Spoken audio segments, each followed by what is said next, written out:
whoever controls the production and processing of lithium and copper, cobalt and nickel and other critical minerals will control the 21st century economy. China controls much of the processing for lithium as well as many critical minerals out there, and that's given China a huge market concentration right now. More than 80% of the world's lithium is processed in mainland China. So obviously that's a huge bottleneck if you are trying to get a product in the Western Hemisphere, or if you're trying to develop a Western Hemisphere supply chain, or just any place outside of China. If the promise of the energy transition, if the promise of fighting climate change is a better planet, then how we actually produce these critical minerals matters. And so demanding more transparency, demanding higher standards from companies across the board, regardless of what country they're in, has got to be part of the conversation. Hello everyone, my name is Eugeniusz Romer and welcome to the YouTube channel of Układ Sił, a foreign policy magazine from Poland. And today I have a great pleasure to interview Ernest Scheyder, who is the author of the book The War Below: Lithium, Copper and the Global Battle to Power Our Lives. Hello, sir. Great to be with you. So, this book is in general about rare earth materials, but you mostly focus on lithium, but also copper and cobalt and so on. So, if you could give us a short overview of the global market of these rare earth minerals, and stressing the lithium issues, because I think this is the most important one in global economy. Sure. Well, it's important to realize that many of these critical minerals are going to be essential to have our global energy transition. So when we talk about climate change, things like solar panels, wind turbines, electric vehicles are going to be key in order to fight climate change. Also, many parts of our lives are going increasingly electronic: cell phones, Kindles, laptops, etc. All of these devices are built with critical minerals, especially lithium and copper. And lithium has been historically a very niche industry. It was used in maybe some glass or greases or pharmacological drugs. So it was always sort of a very small demand, and there was very little supply out there. But we've seen in the past 10 years the demand really explode across the world, and that's sparked a huge hunt for fresh sources. And that's part of why I wrote the book, to help explore the history here. There are very few places in the world that have it in large enough quantities to produce, although lithium is very abundant. What's also very key is where to process it, and there are very few places in the world that actually process lithium. And so therein lies the tension that I explore with the book. It's where we want to get these building blocks. Now, there are other critical minerals as well that are very, very important, that are mass-produced, copper being one, which has been produced for thousands of years in many places across the world. But because lithium has been so niche for a while, and now it's growing in popularity, where it actually is produced and processed matters, and that's the tension. So you say that the demand is growing, or has been growing for the last 10 years. So how about the supply? You say the sites where you can extract or process lithium are very rare. So what countries dominate the market? Right now, Chile is one of the biggest producers in the world in South America. It's sitting on what's known as the Salar de Atacama. So the northern part of the country has a big, essentially, salt pan known as a salar, where two companies, SQM and Albemarle, have been producing lithium there for decades. There are also some other projects in Australia, parts of Africa, parts of China, and one facility in the United States right now that is producing it. There are plenty of proposed projects across the United States and really the world, but they're facing various levels of opposition. Some projects in Serbia right now, in Europe, one in particular is facing huge opposition, several in the United States, several in parts of South America. And so each project has very site-specific opposition that is holding them back for various reasons. Yeah, so we can discuss those problems that the one who wants to extract lithium may encounter. But if it comes to the market, how about China? What's the position of China, especially in terms of processing lithium and producing batteries for electric vehicles, for example? Sure. China controls much of the processing for lithium, as well as many critical minerals out there. And partly that is because it's the world's largest EV market. So it just makes sense to have a lot of the processing there right now. So while there are plenty of Chinese companies that, yes, process lithium there, plenty of American companies also have processing facilities there because their end customer is in China. And that's given China a huge market concentration right now. More than 80% of the world's lithium is processed in mainland China. So obviously that's a huge huge bottleneck if you are trying to get a product in the Western Hemisphere, or if you're trying to develop a Western Hemisphere supply chain, or just any place outside of China. So do you think that this gives a special position to China, and the Chinese are, I don't know, deliberately trying to dominate the market in order to have some control over the situation in the US or in Europe, for example? Because you mentioned in your book that once upon a time the Chinese, because due to geopolitical tensions, they blocked exports of rare earth elements to Japan. I think it wasn't lithium, but it shows the situation. Yes, indeed. It's true that whoever controls the production and processing of lithium and copper, cobalt and nickel and other critical minerals will control the 21st century economy the way that control of fossil fuels control the 20th century economy, excuse me. And I believe China has been very interested in controlling more of these processing and production supply chains, not only for its national security, but also for its economy. And they have signaled attempts to limit exports in the past. You mentioned one example from 2010. There also have been recent examples where China has limited the exports of rare earth processing technology, as well as germanium and gallium and graphite. And graphite might not be as known as lithium, but it is the largest percentage by volume in an electric vehicle battery. So graphite is extremely important here as well. So that helps China in this, let's say, confrontation with the US or in general with the West. So I think it shows how important it is to develop such sites or mines or places when you can extract or acquire lithium in the US, for example. But you actually contributed your book to all the problems that one may encounter. So, for example, the lithium is located in some religious sites, very important for indigenous Native Americans, for example. Yes. Or, I don't know, maybe some special values of nature, right? So you have to protect environment, like, for example, Tim's buckwheat, which yes. appeared to be the main character of your book, actually. Yes. Yeah, so if you could elaborate a bit on those problems. Certainly. I mean, especially in the United States, but in other countries in the world, there is site-specific opposition to a project. So you mentioned Tim's buckwheat, and I found this a really fascinating case study, and I made it actually the narrative spine of the book. So that's why the flower is in at least 4 chapters in the book. This is a rare flower found nowhere else on the planet, and it loves the soil about 200 miles at a site about 200 miles north of Las Vegas. Unfortunately, for the company that would like to develop a lithium mine there's a bunch of lithium underneath the soil that this flower loves. And so the question right from the very beginning of the book is, what matters more, the lithium or the flower? Can the lithium mine be developed and the flower saved? Would the flower go extinct if we did nothing to address climate change? Or should we just leave the flower alone to live its life? Yeah. These are really tough questions. There's no easy answers, but you get to meet during the book the people on all sides of this complex issue and decide, is the flower more important than the lithium? There are other projects in the book that are explored as well. Some have to involve weighing, do religious rights and indigenous rights matter more than producing lithium and other critical minerals? But for me, the flower, it was just such an interesting way to tell this story and to bring it to the reader.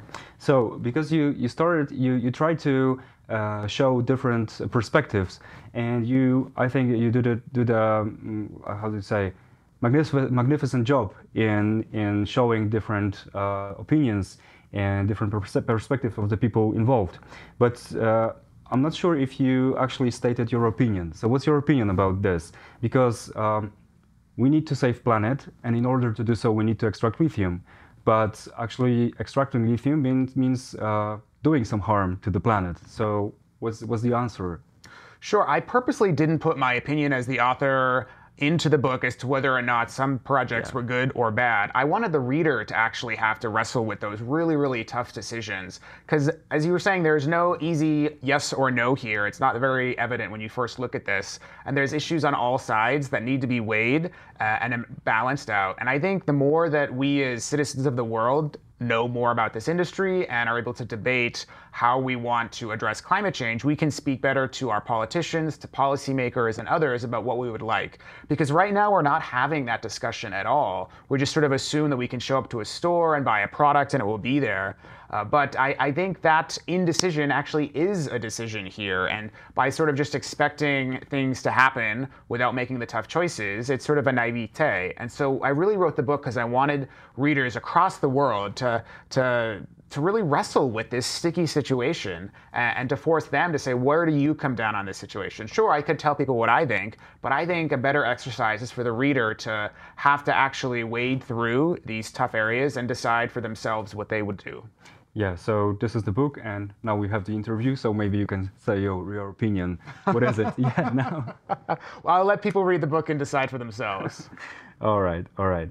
So, but you also wrote about some compromises which sound possible. For example, you can make some buffer zones in order to protect some religious sites, or maybe the area where Teams Buckwheat lives.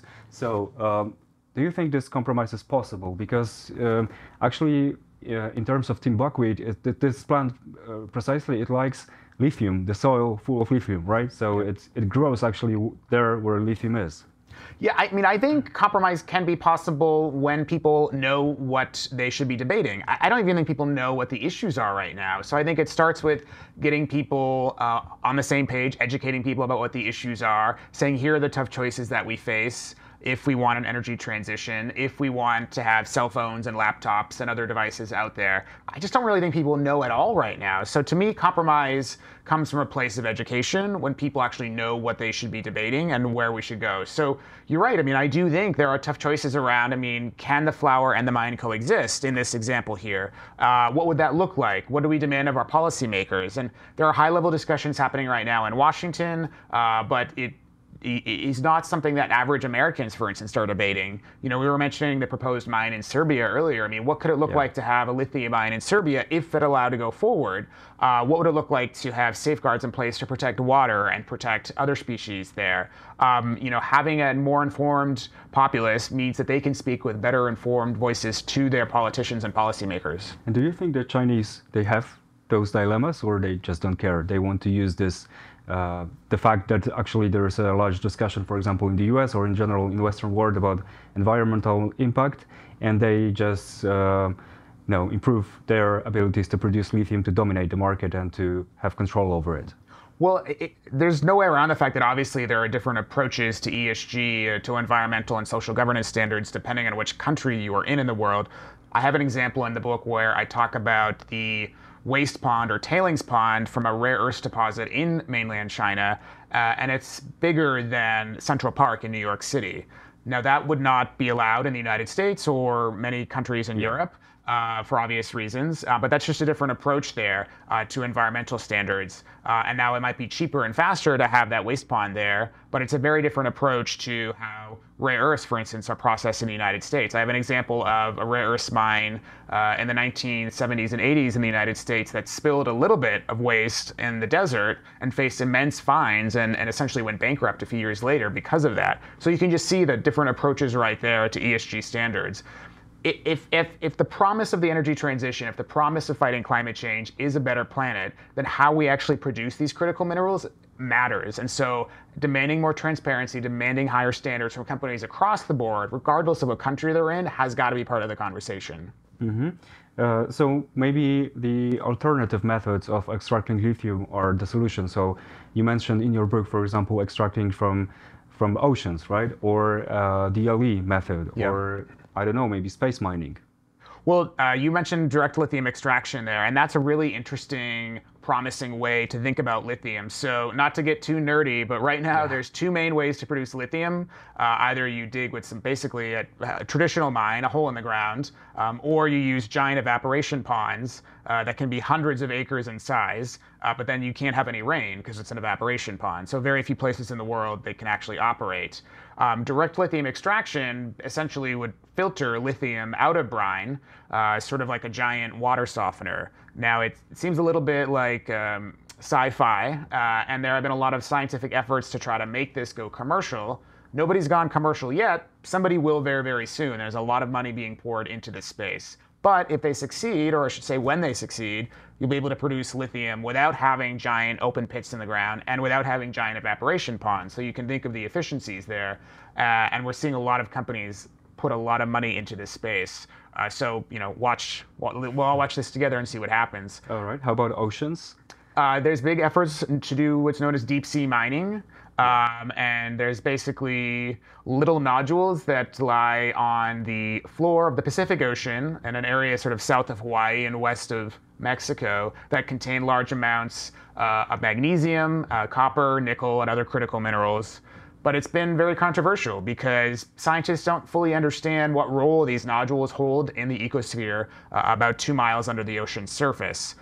Meanwhile, the mining industry and others are saying, well, if we don't want a hole in the ground on land, these are a perfect opportunity to get these critical minerals there. So that is being hotly debated right now at the United Nations. We'll see where that goes. But it does hold the potential for big production of critical minerals. But it also can have some environmental impact, right? Because there are also animals in the seas, whales, right? Others, etc. Yeah, it's what we don't know, right? I mean, we don't know what effects these nodules have on the ecosphere, on the ocean's floor, and so it's the not knowing that is creating a big question mark for a lot of people. So maybe space mining. We are in Texas now. There are a lot of space industry startups here, which are trying to maybe go to Apophis asteroid, which is going to be close to Earth in a couple of years.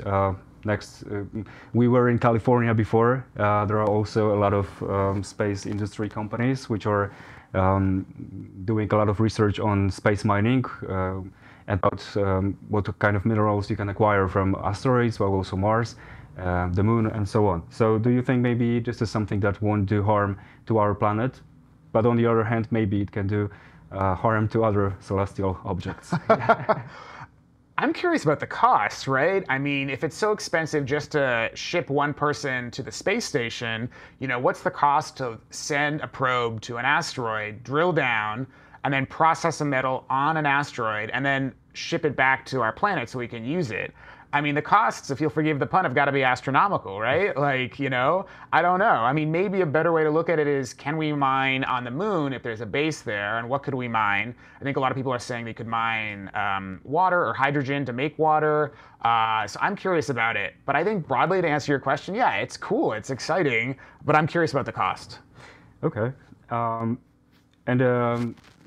The also very interesting thing that you included in your book is the problem of cartels. Right now we observe a cartel which is very present and strong, which is OPEC, OPEC Plus, a group of countries who control the production of oil. So you wrote that this is possible that countries that produce lithium, which is a critical mineral, as we spoke before, can also make a cartel, right? The countries like Chile, Bolivia, Argentina, China. So do you think this is possible in the nearest future?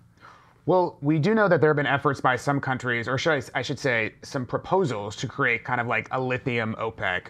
President Luis Arce of Bolivia has point blank said maybe some countries in South America should explore this. How it would actually work, though, is something that I'm a little bit curious about. The production of oil is very different than the production of lithium. OPEC controls about roughly a third of world oil production and still has an outsized influence. But we saw with the U.S. shale revolution, for instance, an ability to quickly increase production of oil and sort of thwart OPEC's plans.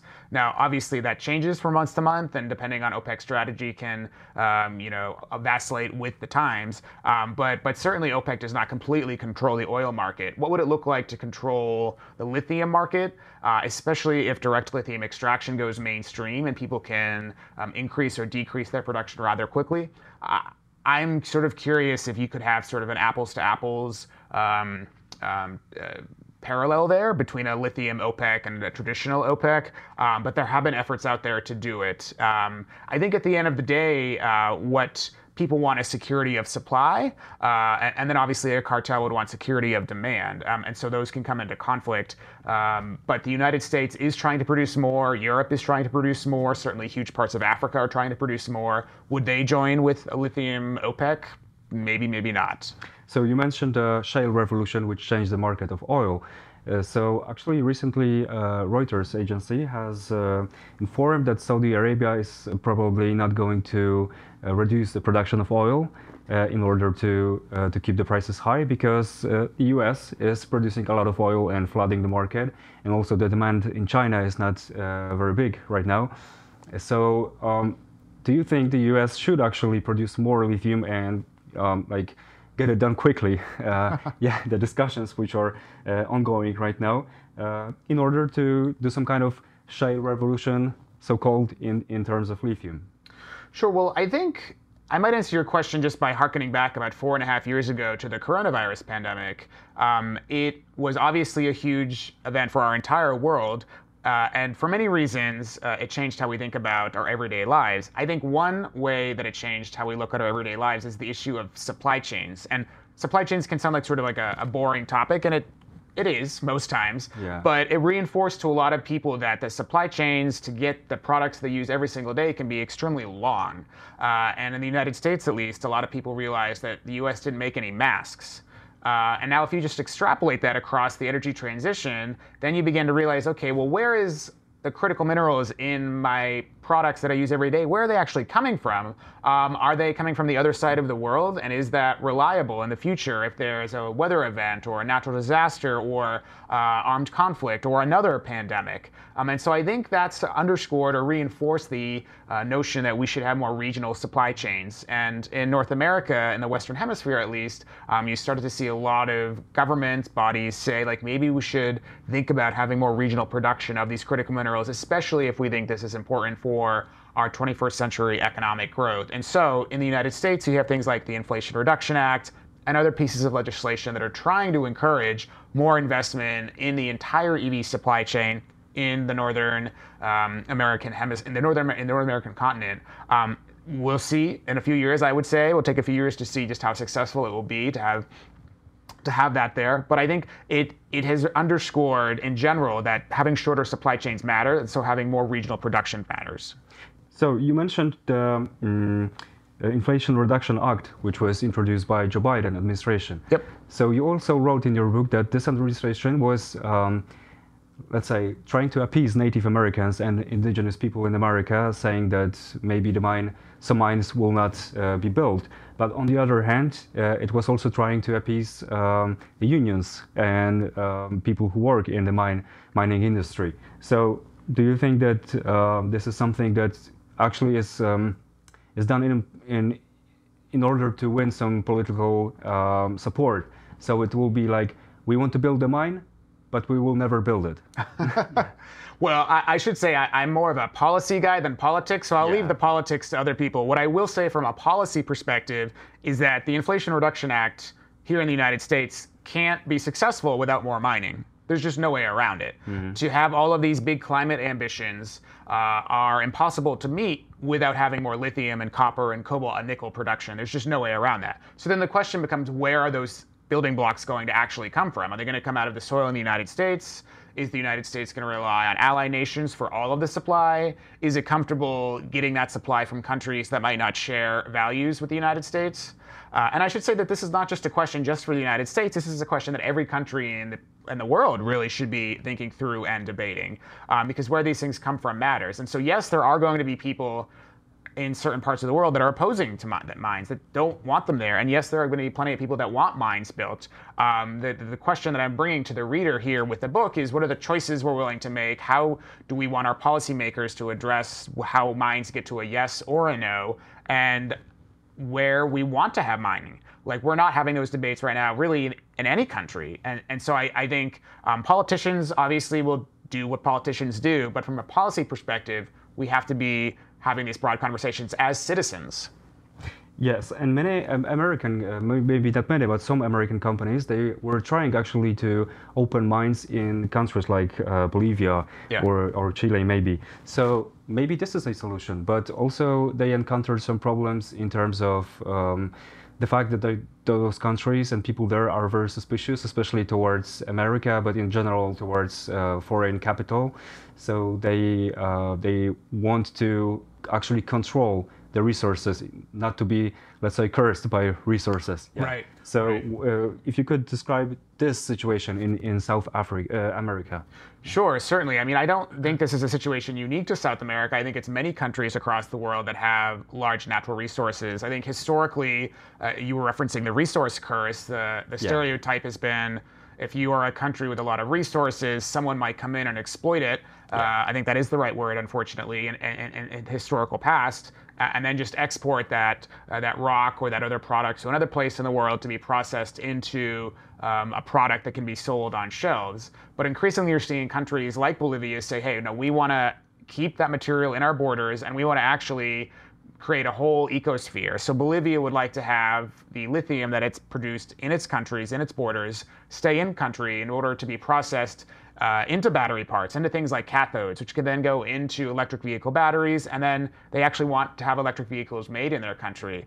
And whether or not that happens, we'll see, but I can tell you, like, having the natural resource within your own borders, controlling that resource, obviously gives them a huge leg up in their plans. But on the other hand, is it like not, let's say, demanding too much? Because foreign companies, they have technology, which Bolivians, for example, they don't have it. So those companies, they have to go to Bolivia, invest their money, give their technology, and they are not sure if they actually will benefit from it, right? Sure. So do you think that these maybe expectations of Bolivia's people or people of Bolivia or other countries are maybe too high? Well, I mean, I think time will tell. I mean, certainly it creates, shall we say, a strategic conflict with countries that want to do it as well, like the United States, for instance. Parts of Europe would like to have more of a regional EV supply chain, but they're going to have to get the lithium from somewhere. But to your point, yes, it is true that the desire from some in industry to invest in different countries could be determined by a lot of different factors. But having the lithium in the ground certainly, I would say, would be a positive. And maybe at the end we can discuss cobalt, because this is something that is very, let's say, causes a lot of emotions and emotional debate, because cobalt is acquired in Democratic Republic of Congo in Africa, and is many people say this is done by the children, right? So this is exploiting children labor. What do you think about it? So, because some people may also say that if you withdrew from Congo, there will actually be no foreign companies and no opportunities to work and make a living. Yeah, it's what you're referring is, it was known as artisanal mining in parts of Congo, and Congo is sitting on some of the world's largest supplies of cobalt, which is a metal that's used to make lithium-ion batteries and in many other applications. Unfortunately, sometimes you can have children that be part of this supply chain, basically by digging near a mine site, and then they would sell rock to a middleman that might sell it into a processing network. It can be very hard to actually track whether or not a young child took that out of the ground, and sometimes these children can be injured or even killed by the process. So it's just horrible to think of. And many manufacturers in the world, Microsoft and others, are really taking a very hard stance against this and really demanding the removal of this part of their supply chain. But it can be very hard to track whether or not cobalt extracted by a young child ends up in the global supply chain. But we do know that because the DRC is sitting on so much cobalt, many of the mining companies there are actually increasing their production and flooding the market. So they're actually making it harder for rivals elsewhere to actually get their mines open. There's one in the United States right now that would like to open, but it can't because the economics just aren't there. So there's this huge paradox right now. There has been some attention paid to the issue of child labor in the Congo, but it is a huge problem for many manufacturers. Tesla, for instance, wants to use a lot less cobalt in its batteries, primarily for this reason. But while they're building more batteries, if the percentage of cobalt in the battery decreases, but the number of batteries you're building is increasing, then your cobalt volume usage will increase there as well. So it is an issue that many in the world are paying attention to. But for me, it gets back to this idea of choice. Like, if we don't want to have young children take cobalt out of the ground, and we have to pay more. We have to pay more. For our iPhones, for example, or Teslas, or any other products. That is exactly what it gets down to. And we're not debating that right now. So my last question is, in the next 15 years, how the market of rare earth elements will look like globally? It'll be much bigger. That's for sure. I also think recycling will become a much bigger part of our global critical minerals production. Some companies actually do that, right? Or Apple, for example. Yeah, Apple is, I would say, a leader in this space, and I do have a part of the book that looks at Apple's leadership in this area. But broadly, recycling is not as big right now as it should be. You know, with fossil fuels, with crude oil and gasoline in an internal combustion engine, it gets burned off. It's gone forever. Yeah. But with critical minerals, you can reuse them over and over. You know, lithium doesn't lose its ability to hold a charge just because it's been sitting in a battery for 20 years. So the more that we recycle those old electronics, the less we're going to need new mines. And have you heard of the saying "rest in drawer" about the electronics that we don't use anymore? Yes. Yeah. So maybe we should also contribute in this recycling process. So, for example, some companies encourage us to, Yep. I don't know, bring our iPhones and pay a lower price for the latest one, right? Yes, exactly. Many people have a lot of old electronics just sitting in their house. They don't even realize it. So the more we actually get rid of that electronic junk, and we can actually make new electronics without needing new mines. So we, regular people, not only decision makers, also we can make some change. Correct. Yeah. Thank you very much, sir. Great to be with you. For this very interesting interview. So I was interviewing Ernest Scheyder, the author of the book The War Below, Lithium, Copper and the Global Battle to Power Our Lives. And this is Układ Sił YouTube channel. You can also go to the playlist section. You can find more English episodes there, so I encourage you to take a look there. Thank you very much.